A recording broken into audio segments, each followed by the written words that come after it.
Welcome, everybody. I'm Rob Entz, the Executive Director of the Bateman Horn Center in Salt Lake City, Utah. We welcome you to the 7th Annual MECFS Awareness Day with the Bateman Horn Center. The official May 12th international recognition carries over to our event today. We gather as friends, colleagues, patients, care partners, mentors, educators, providers, researchers, as a family that acknowledges the realities of your existence with these diseases. We take the time today to show you why the Bateman Horn Center continues to join concerted and collaborative efforts breaking down the barriers surrounding MECFS and FM, and to share hopeful progress in the national conversation on education, research, and medical treatment. We at Bateman Horn Center are mindful of and dedicated to your well-being. Shortly, I'm going to turn the time over to Angela Linford, who is going to present a video montage. And the rest of the agenda will sequence with a clinical and research expert panel following that, led by Talia Ruscioni, our education director. And then we'll hear from Timothy Wayman, a licensed clinical social worker. And then Cindy Bateman will lead us in an engagement moment where we can all be sharing our art or our shoes. And then I'll have a few comments. The session should run just about 50 minutes. Again, thank you for joining us and enjoy your day. Angela? Thank you, Rob. Good afternoon, everybody. Thank you for being here. As it's tradition with Bateman Horn Center now that we ask for submissions of content, pictures, art that reflect your experience. And so we've done that again this year. And we also have a little surprise for you that's in there that you'll see. You'll get to hear some messages from our team members. For the poems, you'll see screenshots of them, but most of them are too long, to be able to read in the video. So they are also going to be available on the blog. We're working on getting those up on the blog this week. And so with that being said, I'm going to go ahead and start the video.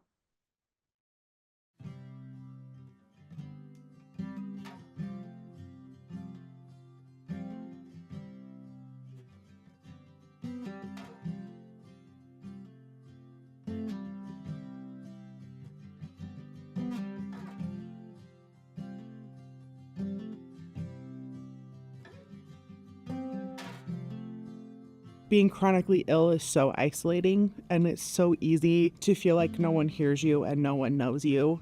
We're here, we care, and we want to listen and help you feel like you are a whole person. And I'm so grateful to be a part of that environment.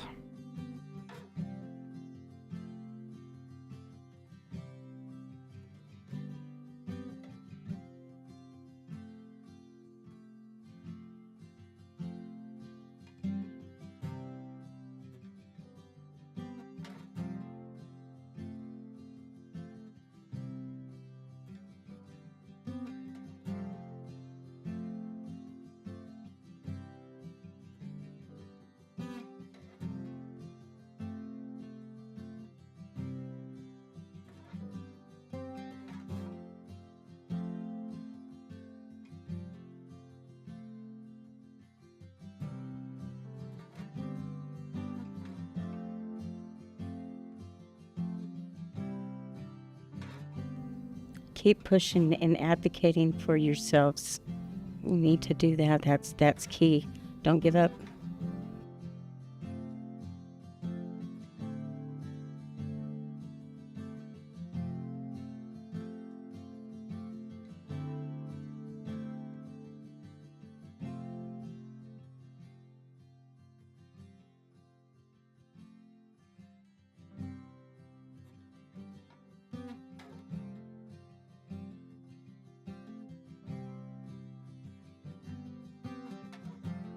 We are trying our hardest to figure this out as fast as we possibly can.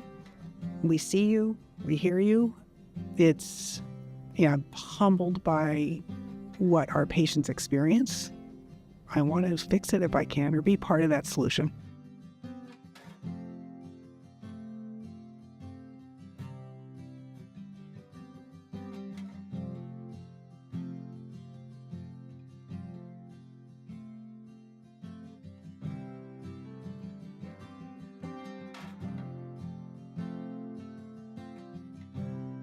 I just want you guys all to know that there are a lot of people that are madly pursuing a reason why this illness exists and what the basis of it is and how to treat it. I want you to know that you are not alone and that you're not being ignored and that we care so much. That is what I want you to know.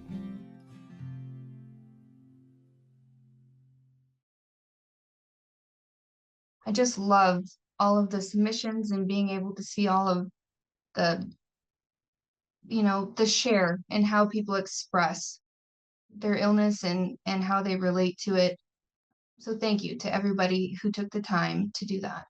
We're going to move on to a panel discussion. And so I'm going to go ahead and list those panelists. First and foremost, our Chief Medical Officer, Lucinda Bateman. Timothy Wyman, our wonderful LCSW who helps support our support groups. Braden Yelman, our medical director. Jennifer Bell, our nurse practitioner. Melanie Hoppers, our newest addition to our BHC family. Saeed Abbasada, he's our wonderful physician's assistant. Our research director, Suzanne Vernon. And Clayton Powers. I saw you on here, so I'm going to throw you on the panel as well.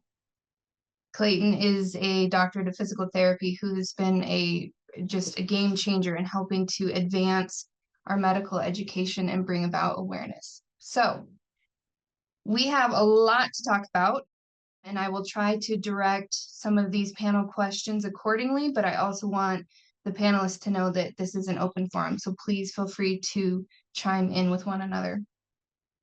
Timothy, I want to start with you. So the whole point around Awareness Day is to bring forth both connection and obviously awareness around the disease of ME/CFS. With that, we have seen countless times the struggles that patients go through to receive appropriate care. And in that process, there's a lot of medical gaslighting. As an LCSW and a member of this community, how would you encourage those who are on this call to continue to advocate for themselves? When we become ill, there's a sense of vulnerability that occurs, right? This can kind of give way to a self-doubt and a feeling and a resultant passivity. I want to just, encourage everyone that you're the expert on your body. And, you know if something's not right in your body. And, in framing this question and asking, how do we deal with medical gaslighting, I would say simply, honestly, courageously, and directly. We need to teach other people how to treat us oftenly. And as long as we're kind and respectful, we're never wrong for telling people the honest truth of our experience. And a good provider will be open to your feedback. A good provider will also understand the science that the relationship they have with their patient is one of the biggest predictors of successful outcomes. And a fundamental aspect of that relationship is a capacity to empathize and listen and to take a collaborative approach rather than more of a what we could call a paternalistic or authoritarian approach. And it becomes important to recognize when projection is occurring, in the sense that sometimes providers who don't know about these illnesses can, instead of recognizing their humility in the face of it and taking ownership for it, can then become dismissive. And so I encourage everybody just to call it out, tell people how you're affected, tell providers how you're affected by their response, ask exactly for what you want and need. And when a provider is not collaborative and not receptive to any kind of feedback or request like that, that's a good indicator that that's probably not a great provider to be with. And so I would encourage that. And in order to do that, we have to be strong inside of ourselves psychologically and really recognizing that authority that you have as the expert on your body. Thank you, Timothy. Dr. Hoppers and Dr. Yeoman and Saeed, I'd like to direct this question towards you.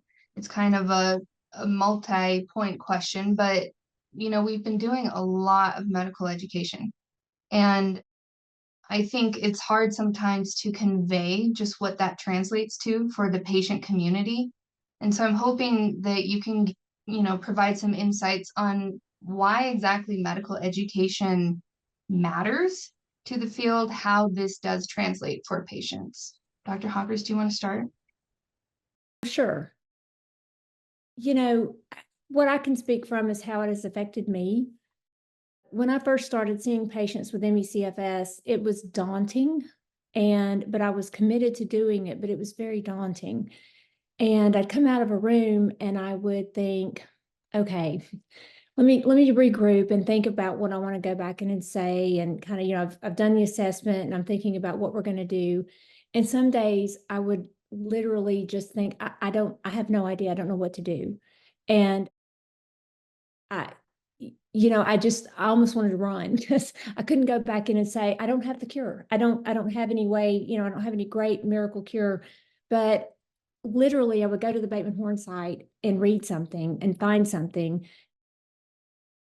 that would give me an answer and something I could do to help the patient. And that's what got me through. So the education that Bateman Horne Center is doing is actually providing care to so many people, not just at the clinic here or there in Utah, but all around the country. And, without that, others couldn't learn, because this is just it's such a daunting disease. And it's hard for people to wrap their brains around it and know what to do. And so as providers, sometimes we just kind of give up and want to, push off to the next person. So I'm very thankful for what the Bateman Horne Center does, because now I feel very confident when I see patients with ME/CFS. Yes, I'm very grateful to be part of BHC since February of 2021. As we know, there is a paucity of healthcare providers who are familiar with chronic complex illnesses such as ME/CFS, fibromyalgia, and long COVID. Our group at BHC has put together abundant amount of golden information on our website and YouTube channel, which proved to be deeply applicable in early diagnosis and medical treatment of long COVID and ME/CFS. Education matters. One constant input that I have heard from other clinicians is that the constellation of comorbid conditions is much better understood and relevant when placed in an appropriate context, a context that's not necessarily intuitive. I have observed that with such knowledge comes better treatment options and future clinical studies and case reports. Thank you, Saeed. Dr. Yeoman, do you have anything that you'd like to add as it relates to just this general discussion about how medical education translates and possibly how you see this landscape changing since we first started with Bateman Horne Center? Absolutely. So, none of us, I think, were ever taught about ME/CFS, long COVID, or these other post-infectious, post-viral illnesses in medical school. I certainly didn't learn about them in residency or fellowship.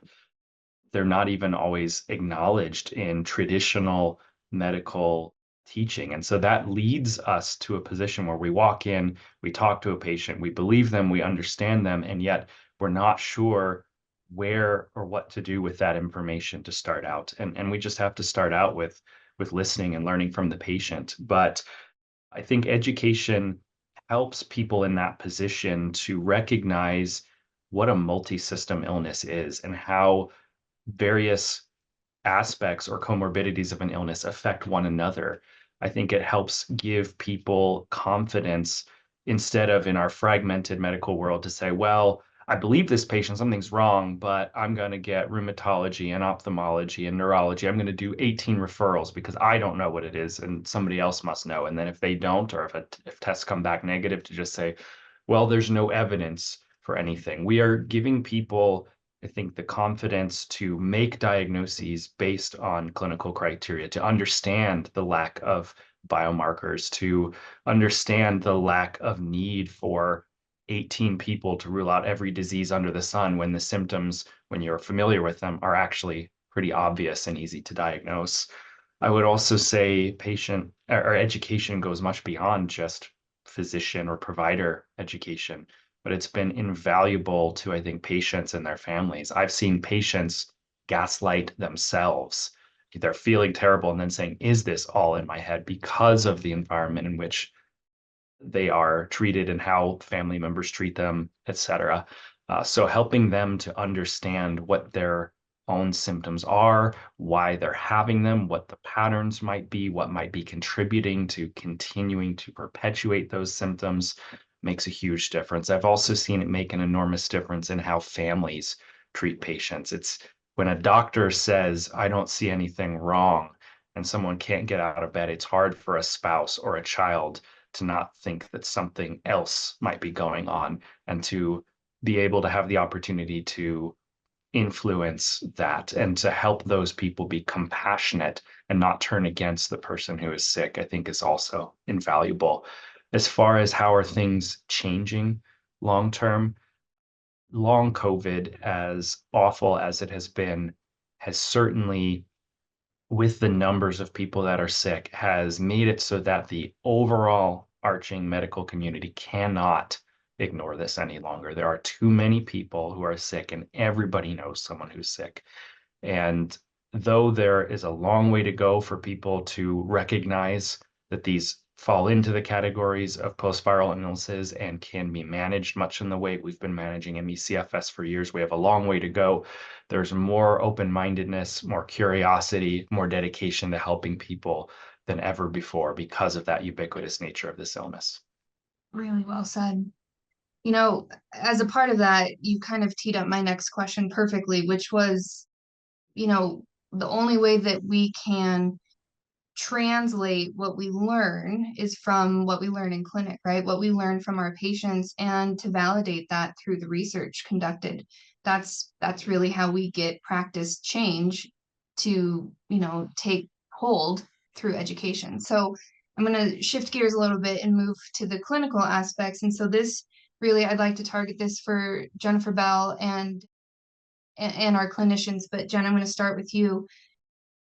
You joined Bateman Horne Center really when we were trying to bring up our long COVID program and to start seeing long COVID patients. Coming from the background that you've had to now serving both post-COVID ME and ME/CFS patients, how have you seen this approach to care both be effective or really translate? How has this influenced you as a clinician? So I came from a generalist background. So I worked primary care, internal medicine, urgent care, did some women's health. So I came with kind of a pretty good knowledge of a number of things, but not a really deep knowledge, particularly deep internal medicine knowledge, which is what you need for this practice. And then came in during what everybody was calling a brand new illness, but what I understood is fairly quickly when I walked through the doors of Bateman Horne Center, and after spending even just a couple of weeks with Dr. Bateman, Dr. Yeoman, and Dr. Vernon, was that they knew what this was. This looked very familiar. And it was an absolutely unique opportunity to see ME/CFS in the making, or potentially in the making. Looking back at it, you know, I think it took me a long time to realize that, oh, there are really very few other providers, not practices, but providers, period. There's probably a handful of providers outside of Bateman Horne who are actually seeing this as well and understanding this. And what has been so valuable, even though it's a very difficult illness to treat, is that it gave us a starting point.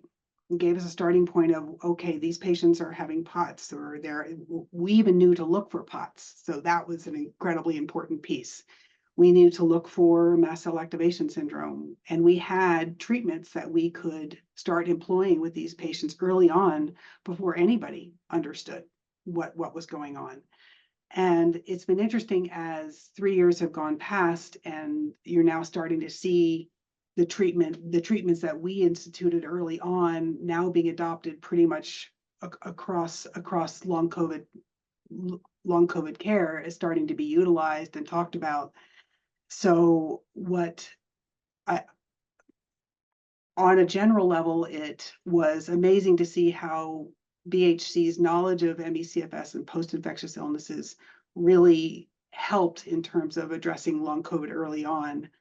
Personally, for me, I mean, there's no other job that I've had that I've learned so much and have had to learn so much about so many different things. And it's been an incredible experience. And I think BHC has been a leader in ME/CFS care and now in post-COVID ME. So we're putting the pieces together at looking at both the longer term ME/CFS presentation and the more acute ME/CFS presentation. And I think that's incredibly important. Thank you. That also transitions us nicely into the research side, right? Because we try very hard at Bateman Horne Center to make sure that the research that we are doing really directly applies to the patient population and can feed back and validate what we're doing in the clinic, right? So Dr. Vernon and Bateman, I'm going to shift these more to you. To start, there is a concern that there isn't as much focus being put on ME/CFS research. With a multi-billion-dollar initiative, with Recover, the focus has been more on long COVID. How do you see this research translating for ME/CFS patients? I'm absolutely convinced that the money pouring into long COVID research will be helpful for ME/CFS. There's no question in my mind. And part of our effort has been to be present as much as possible to maintain that conversation, right? To remind people about ME/CFS and draw parallels. And I think it's a goldmine to have the government investing so much money, right, in something that has been completely ignored. And I do think that the lines will blur over time, that in the beginning is really focused on long COVID and maybe excluding ME/CFS, but more and more they're including education and information about ME/CFS in all the long COVID research. And, we've gotten quite a few queries from people who are developing treatments, pharmaceutical companies, early things that we can't talk about. But I think I'm very, very positive about how many people now know what ME/CFS is. And they may not understand how to treat it or what to do about it, but I think the idea that long COVID is a post-viral syndrome has really created a great opportunity for us to have this conversation about ME/CFS and all the comorbid conditions. Yeah, I would like to add that we're part of the Recover Observational Initiative that was funded by the NIH a couple years back. So we're part of the University of Utah hub, they call them. And our hub is one of the handful of hubs that has ME/CFS expertise included in the investigator group.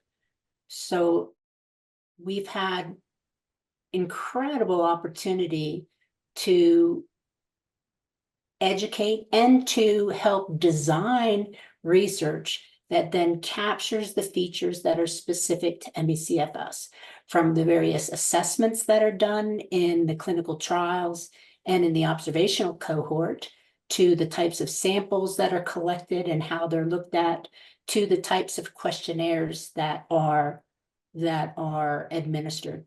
So this is an incredible opportunity for ME/CFS research, and hopefully translates to progress, because every single study that's done under Recover will in fact include ME/CFS patients that develop ME/CFS following COVID.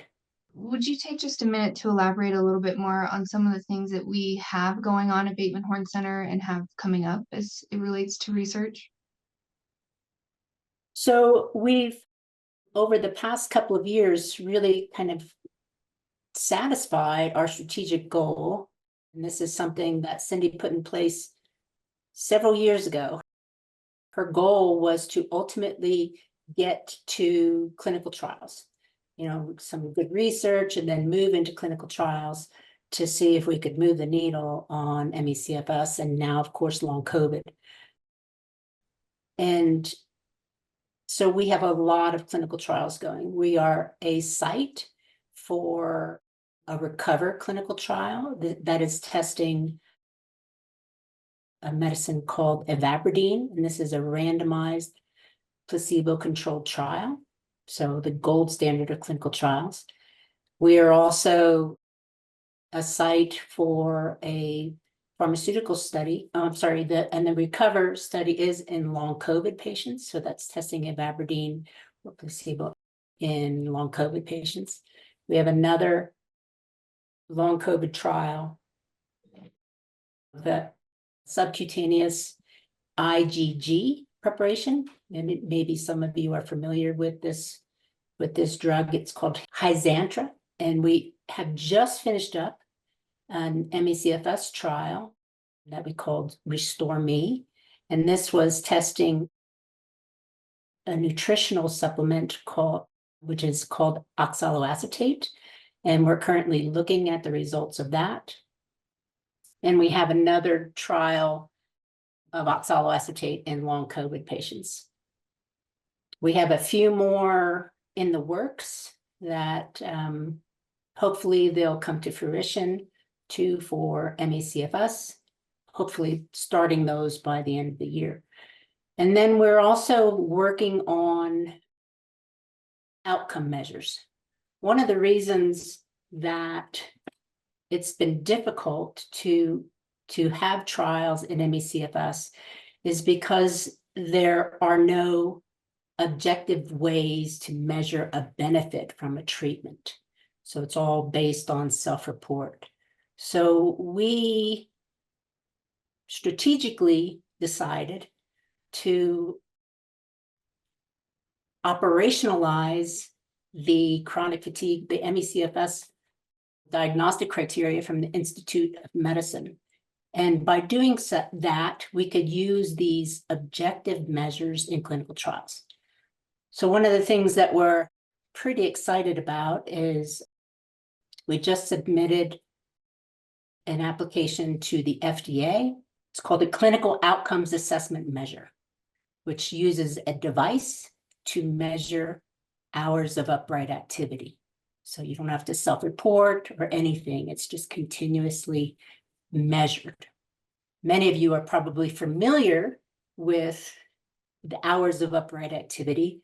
This device was inspired based on that reported measure that our clinicians use when you come into the clinic. So it's fun and busy. And I have to say, I recognize so many names.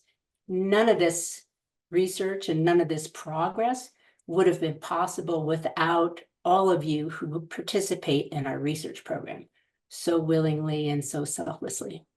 Thank you for that, Suzanne. We have some exciting things in the works, that's for sure.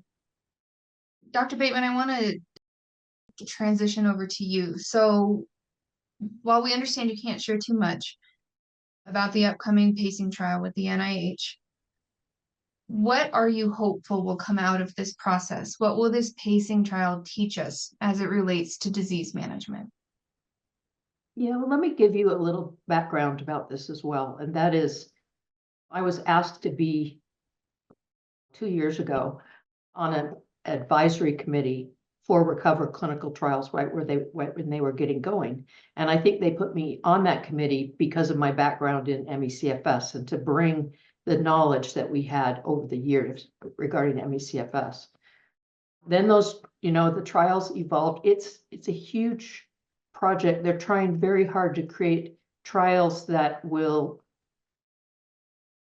help guide treatment among clinicians. And I know there's so many trials we need to do that any given one is not going to be enough. But as it evolved, that this wasn't part of what I was doing, but as it evolved, they decided they would have a cardiopulmonary rehab trial where they would help people who had been in the ICU. It's the very kind of thing they do when people have COVID and they're in the hospital on a ventilator, and then they need to get stronger when they come out of the hospital.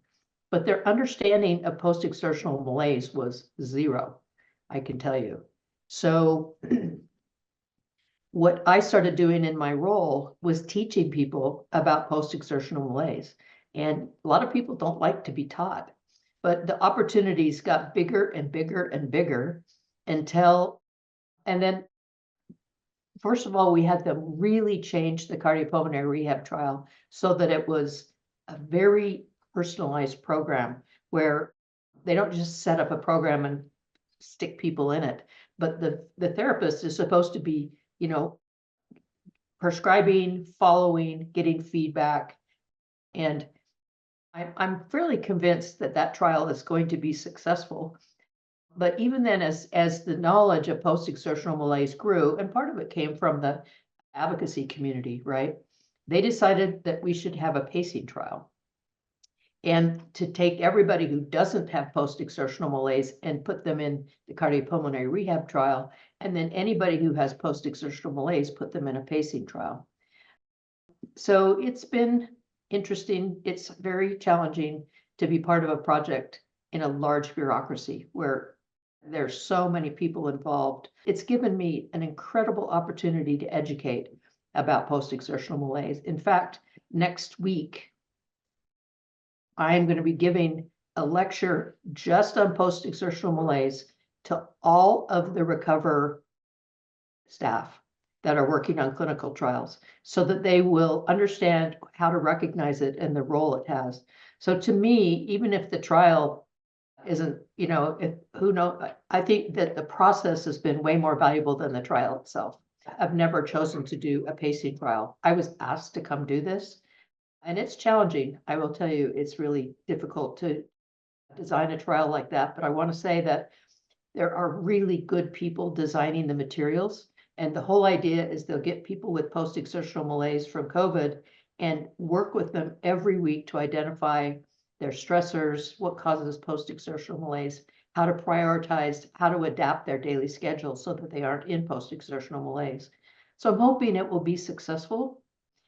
And most of all, it's going to be teaching and educating people all over the country who are administering these trials. At major institutions, they're going to have a big education about post-exertional malaise and what to watch for. And that's just absolutely huge. I think post-exertional malaise is starting to be a household word. It's used much more broadly. So I believe in science. I think you should test your theories. You should always observe and take care and do it safely. But I'm looking forward to the process getting going and continuing to infiltrate and teach people about post-exertional malaise and about ME/CFS.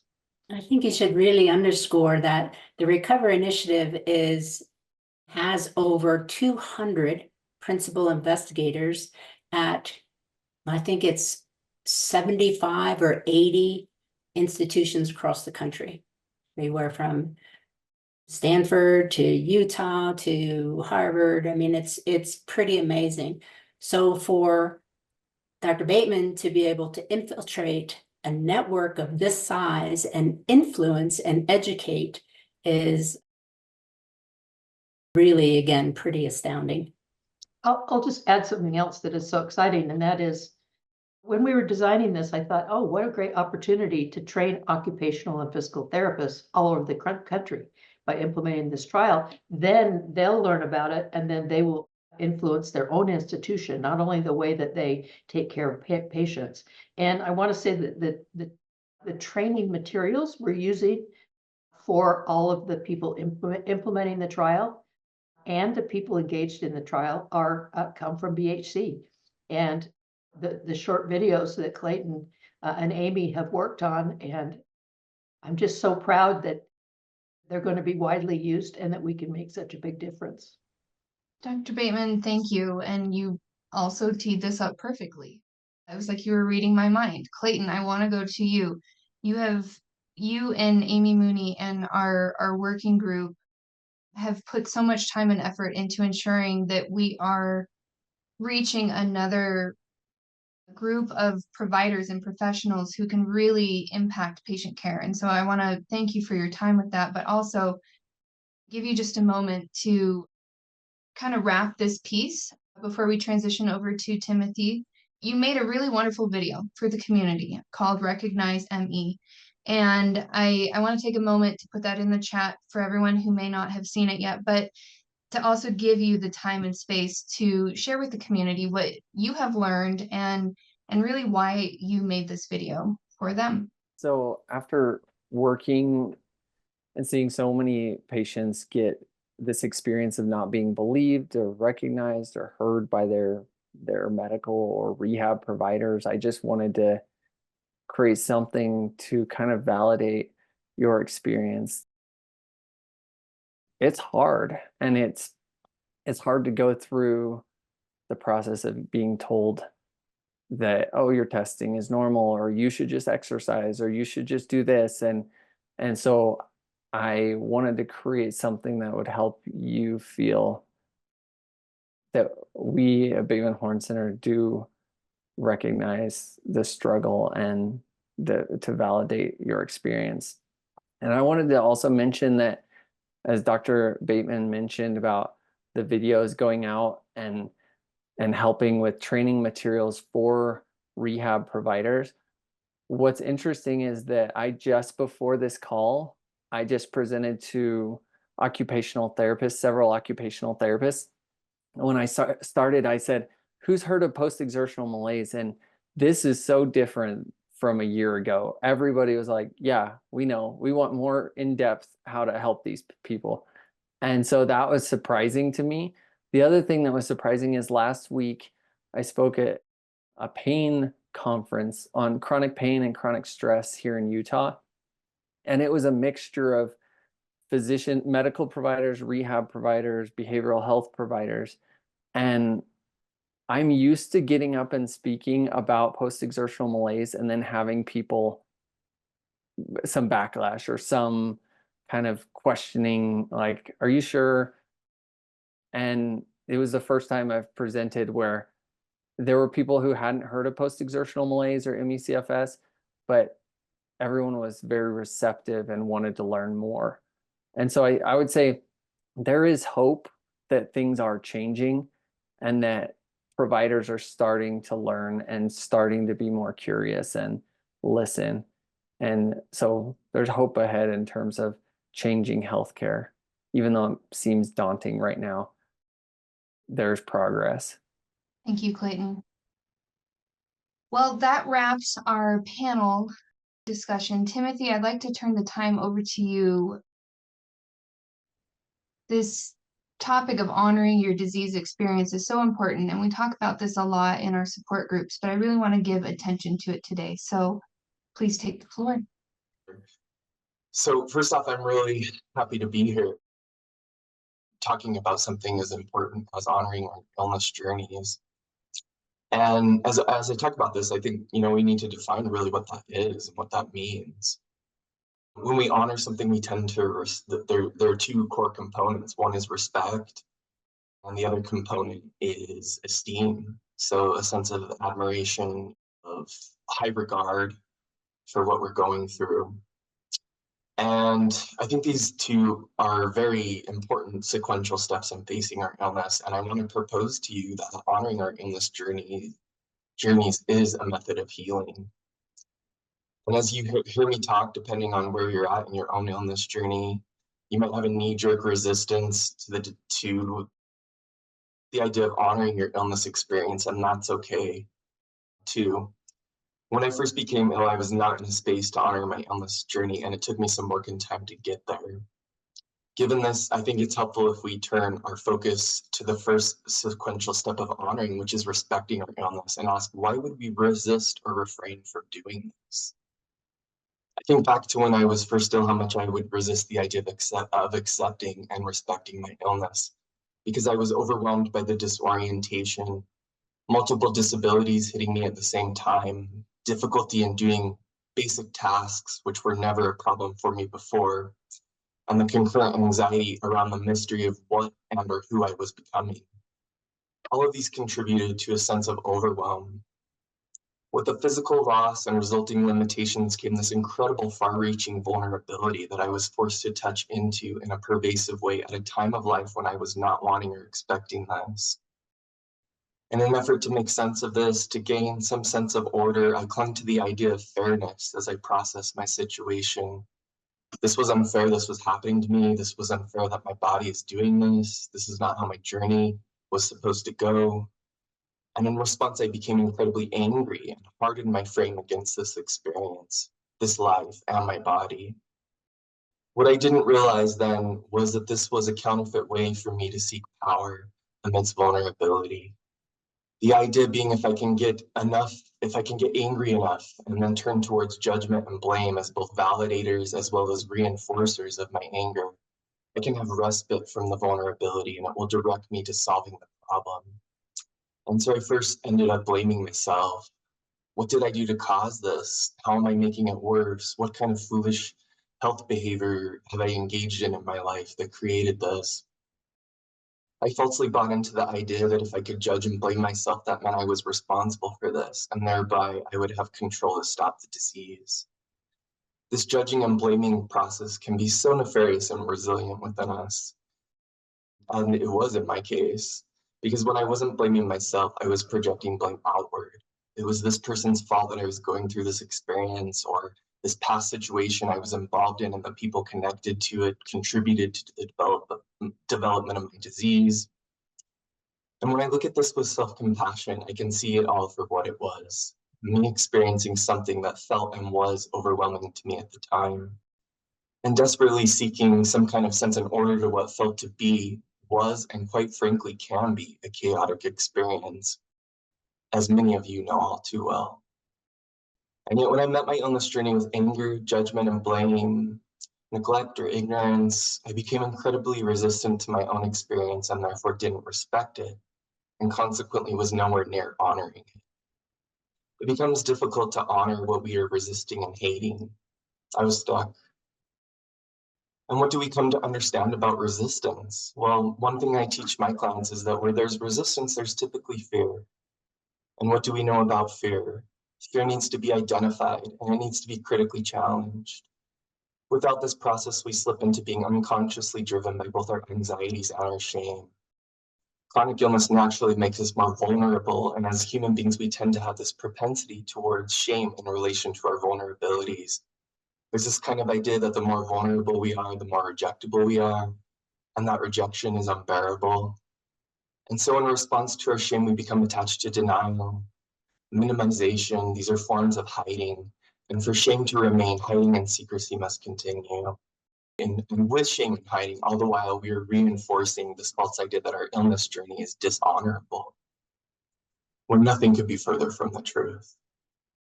Without recognizing this, we come to falsely believe that there is not something of worth or value in this process of illness, and the normality of existing in these living, growing, aging, declining, and eventually dying bodies.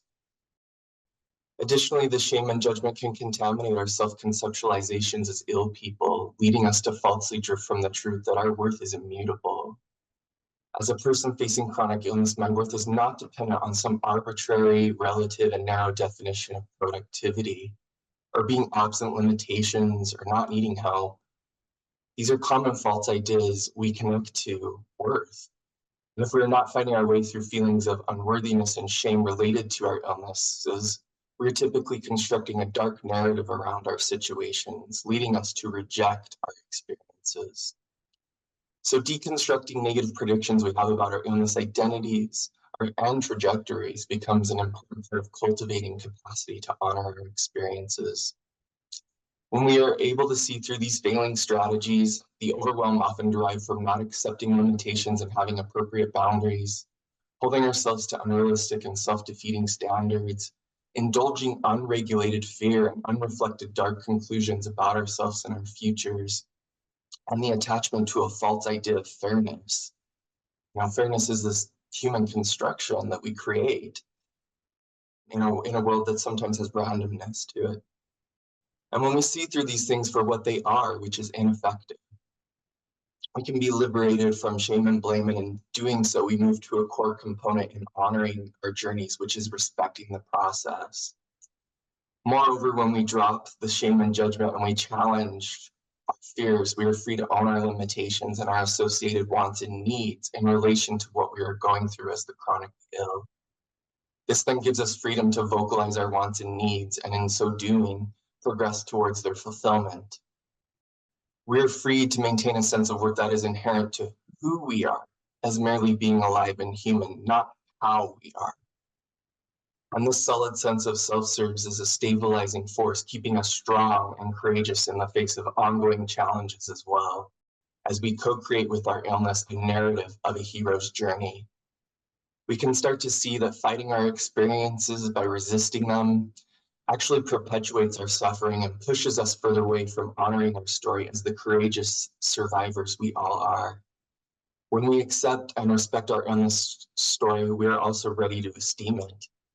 Uninterrupted, the ineffective coping patterns we've identified here, our ability to recognize the strength expressed through our illness journeys, as they truly are stories of humility, resilience, bravery, hope, growth, and even glory.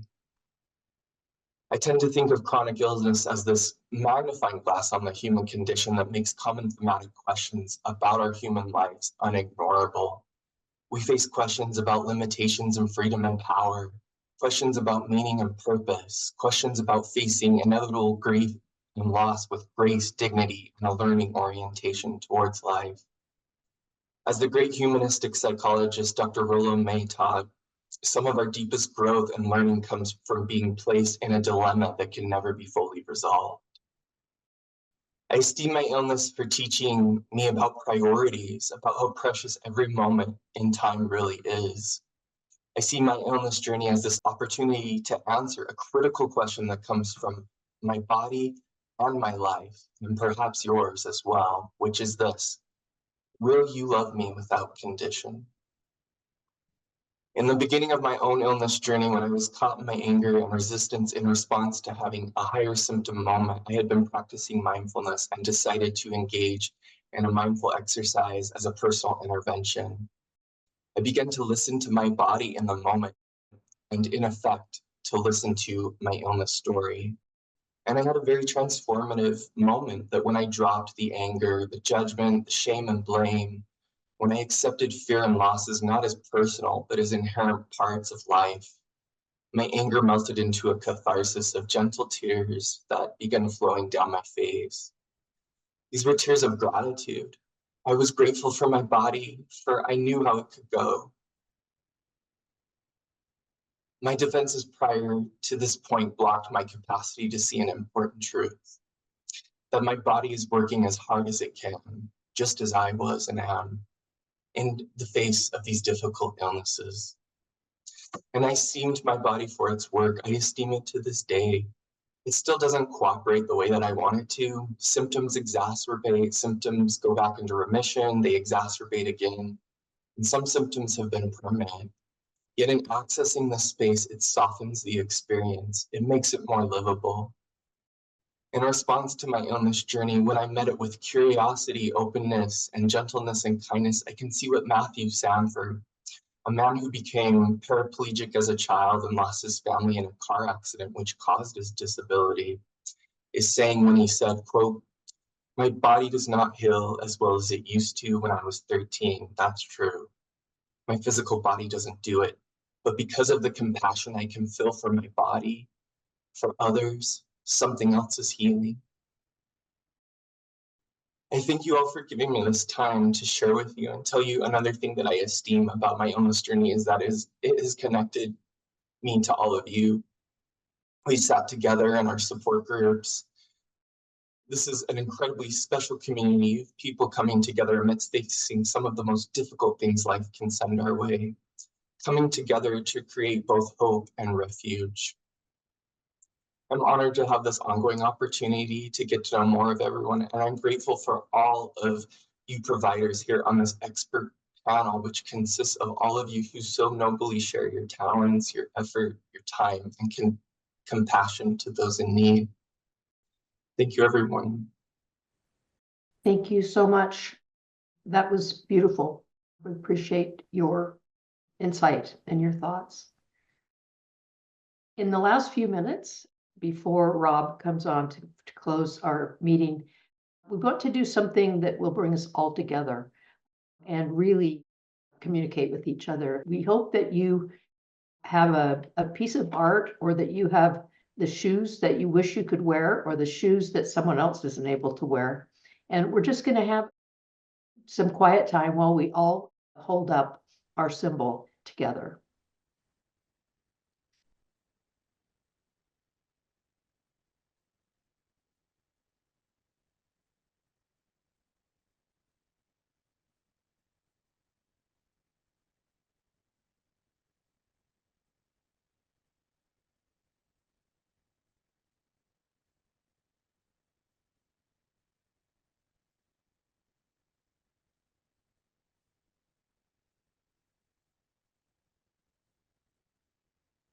I love just looking around and reading and connecting with everybody.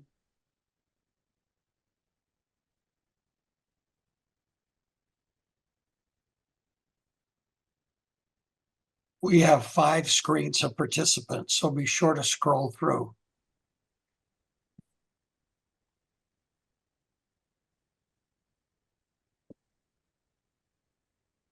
And for those of you who aren't well enough to have your screens on, we're thinking of you, and send our love and strength. Thank you all for being here. I want to turn the time back over to Rob for our closing remarks. Thank you, Talia. Thank you to you and to Angela for your support in producing this event today. We had up to about 226 participants, which is fabulous. And I want to thank all of you for taking the time, fully understanding that this can be a significant drain on your energy resources, and we hope that you'll get rest as you need it throughout the day. I want to thank our panelists, our experts that I have the privilege of working with. And I also want to just point out another producing partner we have in Brandon from Glamati Road Pictures. He is responsible and the talent behind many of our online products, and we really deeply appreciate his partnership. Awareness Day should be every day. We wish all of you the very best, and we look forward to working with you in a more hopeful future. Thank you.